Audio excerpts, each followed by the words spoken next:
different titles. This is what you call hale gammon, which is actually a leg of pork which has been soaked in potassium nitrate, salt and water for 3 days, and taken out. And this is ham, gammon, all the same. So what we're going to do, easy ways, a simple way of cooking it. What we're going to do first is we're going to make up a little bouillon, the water on boiling. Or alternatively, you can have cold water, immerse it in cold water and bring it to the boil and cook it. But one hint is bring the ham out of your fridge for about 45 minutes before you cook it. Because that way the temperature has risen in your ham more evenly. So as when you immerse it in the water, it's going to heat through all at the same time. And you don't get the outside of it overcooked and the inside of it cooked. Where if you start cooking it, it's very chilled in the middle, the bone takes a long time to retain the heat. And so now I'm going to do the bouillon. I have some water there. I have an onion. I'm going to stud it with some cloves. Later on, when we're finished cooking it, on the next video we will show you how to glaze it when it's totally cooked. Don't be afraid of putting in a little extra cloves. One of the things I say is that if you put in a few spices and a few things to go with your ham, you don't need salt because there's enough salt in the ham. But put in all the little flavourings. We're putting the onion, studded with cloves, put that in, that will cook away.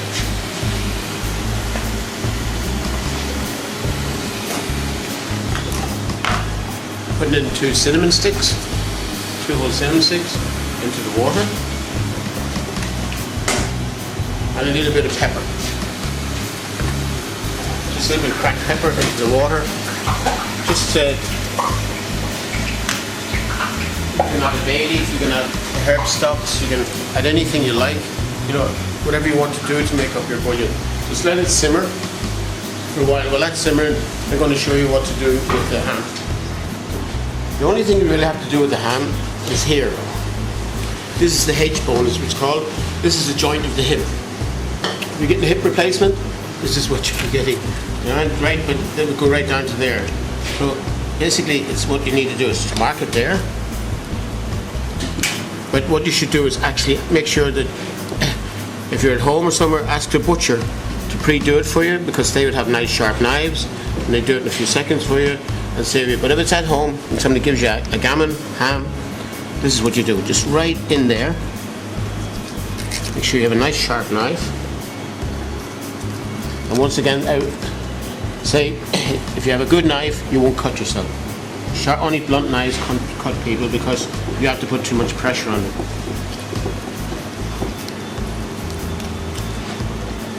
And what happens is this takes you all the way down to the joint of nearly out to the edge of the ham. Now, nice and clean as you can get it. That there, just ready to go in. What we will do is we'll just immerse this. And when it's fully cooked, there's a little bone here which will pop up, and we will break this and pull it. If it comes away easy, the ham is cooked. If it doesn't come away, leave it in there until it keeps cooking. That's just your sign that your ham is cooked. Okay, we'll talk to you. Just put this in now. Nice and easy. Carefully don't. And have enough liquid to immerse the whole ham. Leave it there 20 minutes to the pound and 20 minutes for the bone. So depending on your weight, this is a 13-pound ham, so that's 260 minutes plus 20 minutes is 280 minutes. So we'll see you in 280 minutes time. Talk to you then. As I said to you, this is the bone. Just twist it, pull it, fully cooked. Once that slips out there, the ham is nice and solid. And here we go. Just all the different. I'm going to take off the skin, which is peel off nice and gently. Or if you want to take it all the way back to the meat itself, you can use a knife. But just if you're going to honey roast it like we are, you want to leave some of the fat on, just take off the skin by peeling it back. If you want to get the fat really firm, leave it in the fridge for a couple of hours and get it really hard. And the reason we're going to leave the fat on is we're going to mark it, score it, put some cloves in it, put some sugar on it, some honey, And most of all, what we're going to put on it first after we mark it is put some mustard on it. And the mustard will attract the sugar to stick to the fat. You must put something on the fat, or dust it with corn flour. You must put on something that will help get the sugar to stick to the fat. Otherwise, when you bake it in the oven, it will just run off. Okay, back to me in a minute when I get this prep.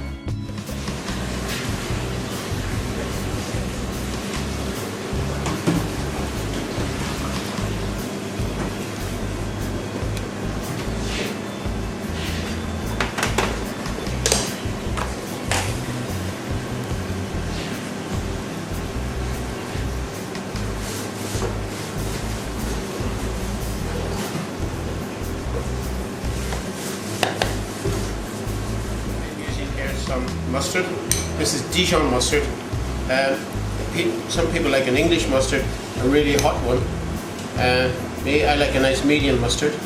You can use French mustard or any of the grain mustards, any mustard you feel that you're comfortable with yourself. So just, there we go. Just liberally put it on, because you want something that will stay on for the sugar to stick to it. Make sure all the fat is covered. The grooves are there so you know where you're going. When it cooks out, you'll get the scoring marks come up. Now all the way around.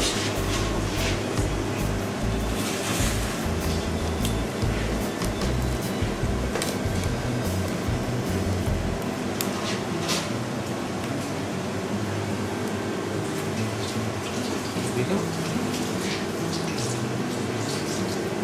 Now, that's enough mustard for the sugar to stick to. Next thing is what we're going to do before we put the sugar on, we're going to put the cloves in. Again, up to you individually, depending on how many you want to put onto it, or how much clove flavour you want in it. The clove is great to help use up in the fat. I have my mustard on. We want sugar now. What I'm using here, I'm using a dark brown soft sugar, and I'll tell you why I'm using this rather than Demerara, because it will stick to the mustard, the little pat. The Demerara, being grainy, will just run off. So I'm just using this one. Pat it down, almost like flour. It'll pat down and over the cloves, and as it melts in, it will stick to the mustard, which in turn will stick to the ham, and then some of it will run off onto the tray, you'll see later on, and we will baste the ham with the caramelized sugar as it comes off. So that's basically here. If you put honey on, what happens is the honey runs off, and you would have to put a dusting of corn flour or a light dusting of flour to hold the honey, to stop it from completely running off, so as you get some kind of a coating. And there we go, nicely on, well packed with sugar, and soft sugar is great. It holds tight, gives you a nice coating, and here we go. As you notice, I pat with this hand and I lift the sugar with this hand, so they don't get cross-contamination with the sugar. Now, what temperature? This goes into a very hot oven, about 220, because you want the sugar to burn very quickly. You don't, because if you're too slow in the oven, it will just melt and all run away. Really hot oven, you want it to caramelize quickly. Silicone paper. This is the same as if you buy a silicone mat, but you can buy the silicone paper. I know we're doing this all over the world, but here in Dublin, we use McDonald's at Queen Street, which is the home of Dick Knives. And so any good knife company, if you go to them, they'll give you this. It's actually washable paper, easy to fold, put it away in your drawer when you're finished with it. And when all the sugar comes off here, it means that your tray is not burnt. You don't have to be scraping it, just wash it off on the paper. This is absolutely perfect for one of the most fabulous things I've ever found, silicone paper. Great. 221, 220 is perfect. So I'm just going to take this over to my oven. quick entrance into the oven. No hanging about. This is a convection oven, so I would actually lose heat. As you see, it drops, but now it'll come straight back up again.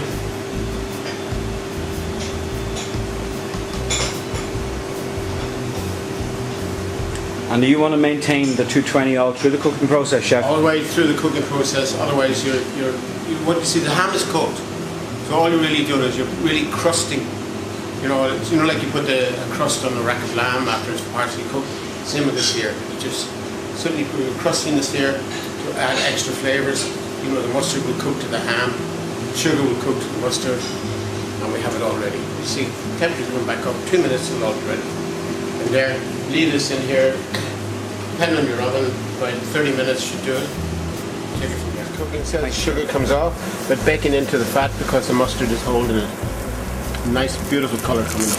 2 more minutes in the kitchen, we can smell all the sugar burning. So it's time to raise our ham from the oven. Okay, and we're going to take it off. I'm going to put it onto, what you can do, just get your sugars. See, because it's on the silicone, you can lift it up, get a nice pool of sugar, back over it. Soft sugar does this. I love working with soft sugar. Just get a nice syrupy sugar. There we go, mold it. By using the silicone paper, you're not scraping on the tin. You get all the sugar, you're rebasing, putting all your sugar back onto your ham. Young David, who cleans up the trays, will be delighted. Alright, so there we go. Nicely done. Just going to leave that rest. In a few minutes I'm going to cut a few slices to show you the outcome of a lovely sugar-baked mustard ham.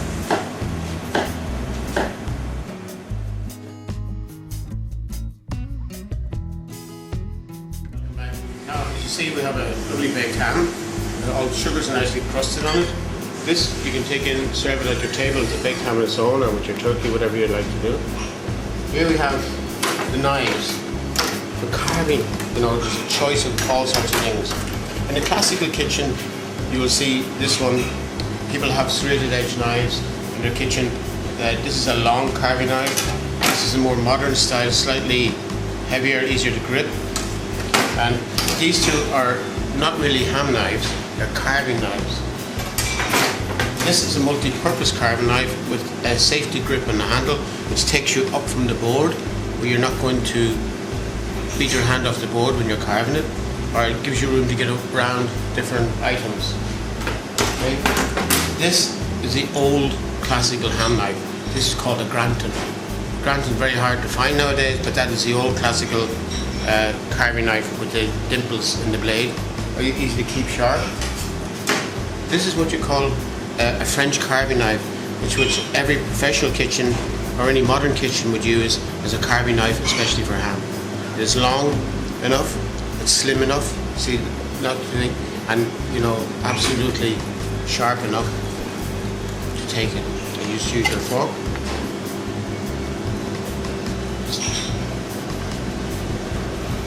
Absolutely, you know. And the secret is carving sharp knife, and then you can get all lovely pieces going into it. See the sugar running through every piece of ham. So all your guests will get a nice piece of ham with a meal. And we showed you earlier, show how it's cut. Wow, this is looking good.